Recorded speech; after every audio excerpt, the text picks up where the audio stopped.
Let's learn together. In this video gonna show you how to create a partial ellipse. For your information, partial ellipse consider almost the same like ellipse. For the first point is the center point of partial ellipse. The second and the third click also has a major and minor axis. And the last click is defined as a line of the partial ellipse.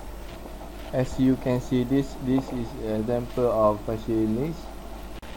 Okay, next we merge the partial ellipse to the center point. Same like ellipse, partial ellipse also can rotate and resize. Okay, next we sketch a center line on partial ellipse. And then assume a smart dimension, what size we want. Okay, from sketch there are two blue points. Okay, that's mean the blue point you can adjust the line of the partial ellipse. Okay, next we assume an angle between blue point to the center of the partial ellipse.